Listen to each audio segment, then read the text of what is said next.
Salve, perkenalkan nama saya Maria Immaculata Kerondukan, mahasiswa program studi pendidikan guru sekolah dasar Universitas Nusa Pembina semester 5. Dalam video ini saya akan melakukan simulasi mengajar pada kelas 4. Video ini dibuat untuk memenuhi tugas akhir dari mata kuliah. Selamat menyaksikan, semoga bermanfaat. Terima kasih. Selamat pagi anak-anak. Ya, baik. Apa kabar semuanya?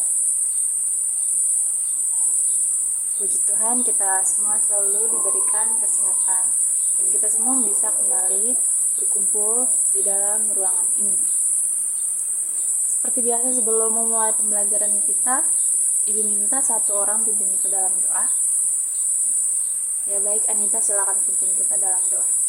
Sikap doa yang baik dan benar. Baik, terima kasih Anita yang sudah memimpin kita dalam doa. Sebelum kita memulai pembelajaran juga, kita akan menyanyikan lagu. Hari ini Ibu mau kalian menyanyikan lagu Halo Halo Bandung. Silakan satu orang maju pimpin kita dalam doa. Doa, maaf, lagu. Yang Ibu maksud lagu, bukan doa. Silakan. Baik, terima kasih Mita sudah memimpin kita dalam lagu. Sebelum itu Ibu mau tanya, apa ada yang masih ingat materi kita minggu lalu itu tentang apa? Ya, Riki, ya betul sekali, materi kita minggu lalu itu tentang fotosintesis pada tumbuhan. Dan hari ini kita kembali belajar.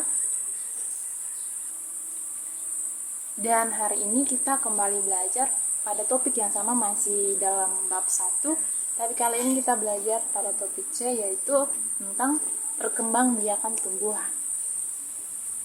Sebelum itu Ibu mau tanya, ada yang pernah lihat ada serangga atau kupu-kupu begitu ya, hinggap di bunga tumbuhan yang ada bunganya, seperti bunga mawar atau bunga apapun itu? Apakah ada yang pernah melihatnya? Ya, bagaimana Nita? Ya, ternyata. Ya baik anak-anak, sesuai yang sudah kalian sampaikan tadi, kalian sudah melihat ini ada serangga yang hinggap di sebuah tanaman seperti kupu-kupu, hinggap di bunga atau serangga apapun itu. Ternyata ada hubungan antara serangga dengan bunga pada proses penyerbukan atau perkembangbiakan pada tumbuhan. Hubungannya itu seperti apa? Mari kita bersama-sama belajar. Kenapa ini serangga dengan bunga itu ada hubungannya? Karena ternyata bunga itu adalah sumber makanan dari serangga sendiri. Sehingga serangga ini senang sekali dengan nektar atau sari dari bunga tersebut. Warna bunga yang cerah dan aromanya yang harum dan memikat ini membuat para serangga untuk hinggap di bunga. Ini lebah dan serangga kemudian saat asyik menikmati sari bunga yang lezat, ketika itu serbuk sari akan menempel pada tubuh serangga dan ada yang menempel pada ekornya, di sayapnya atau di sekitar mulutnya. Setelah selesai menikmati nektar dari bunga ini, lebah dan serangga akan terbang ke bunga yang lain. Saat serangga menikmati nektar di bunga yang baru, benang sari yang ada di tubuhnya akan jatuh ke putik bunga. Lalu, terjadilah yang namanya penyerbukan. Penyerbukan sendiri adalah ketika benang sari menempel di kepala putik. Ini adalah cara perkembangbiakan pada tumbuhan yang berbunga. Terus, apa yang terjadi setelah proses penyerbukan? Ternyata dalam putik akan tumbuh yang namanya biji. Biji inilah yang nanti bisa dipakai tanaman untuk memperbanyak jenisnya. Walaupun tanaman tidak punya kaki untuk berpindah tempat, namun ada serangga dan hewan-hewan yang membantu tumbuhan untuk berkembang biak. Jadi adik-adik pernah pergi ke hutan atau ke kebun begitu, pasti ada melihat tanaman yang sendiri tumbuh tanpa ditanami oleh manusia atau ditanami oleh orang-orang. Itu kenapa? Karena seperti yang sudah ibu jelaskan tadi, bahwa karena ada biji atau proses penyerbukan itu, munculnya biji, dan biji itu kan pasti nanti ada buah-buahan yang jatuh ke tanah. Jadi itu dengan sendirinya tanaman-tanaman baru akan bermunculan tanpa ditanami oleh manusia. Anak-anak, ternyata bunga itu bisa dibedakan menjadi dua, yaitu bunga sempurna dan bunga tidak sempurna. Yang pertama kita bisa lihat pada bunga tidak sempurna. Bunga tidak sempurna ini ada dua, yaitu bunga betina dan bunga jantan. Pada bunga betina terdiri dari bagian-bagiannya, yaitu ada kepala putik, ada tangkai putik, dan ada bakal biji.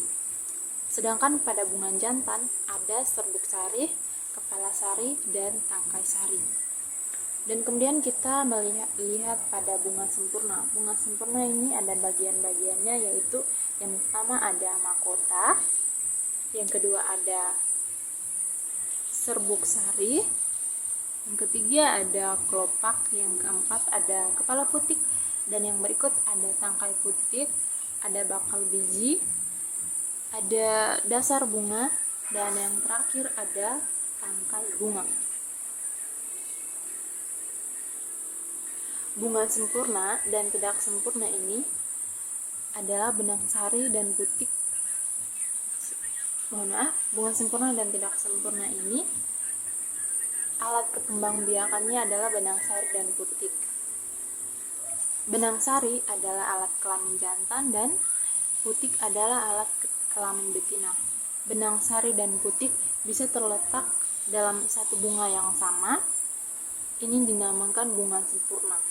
Sedangkan ada bunga yang benang sarinya dan putik terpisah dalam bunga yang berbeda. Dan ini yang disebut dengan bunga tidak sempurna. Baik, adik-adik, setelah mendengar dan menyimak penjelasan yang sudah ibu jelaskan, ibu akan kembali membagi kalian dalam sekelompok dan memberi kalian LKPD. Masing-masing kelompok bertanggung jawab untuk mengerjakannya dan presentasi di depan kelas. Di dalam LKPD itu sudah berisi petunjuk penggunaan pengerjaannya semua. Jadi kalau ada yang belum mengerti silakan bertanya. Baik, anak-anak silakan bekerja dan ibu kasih kesempatan untuk kalian mengerjakan dan maju presentasi di depan kelas. Selamat bekerja. Jika ada kesulitan silakan bertanya. Oke semua anak-anak, terima kasih sudah mempresentasikan semua hasil pekerjaan kalian hari ini. Kita tepuk salut untuk kita semua. Tepuk salut. Salut, salut. Salut, salut. Salut. Mantap, pintar, sehat, ceria, bebas. Sekian pembelajaran kita hari ini.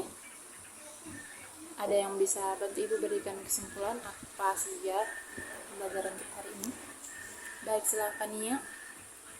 Ya, betul sekali kita belajar tentang perkembangbiakan tumbuhan, terutamanya pada bunga, pada proses perkembangbiakan tumbuhan pada bunga itu seperti apa, dan sudah kita belajar tadi. Dan semoga penjelasan ibu dan diskusi kita bersama-sama tadi bisa menambah wawasan dan pengetahuan adik-adik. Terima kasih untuk partisipasi, sudah mendengar dan menyimak semua proses pembelajaran kita pada hari ini. Ibu minta tetap jaga kesehatan dan jangan lupa selalu menjaga pola makan yang sehat agar terhindar dari segala macam sakit penyakit. Silakan satu orang pimpin kita dalam doa sebelum kita mengakhiri pembelajaran kita pada hari ini. Silakan Nia untuk pimpin kita dalam doa. Baik, terima kasihnya yang sudah pimpin kita dalam doa. Terima kasih anak-anak, sekian sudah pembelajaran kita hari ini. Sampai jumpa pada pertemuan selanjutnya. Selamat siang semuanya.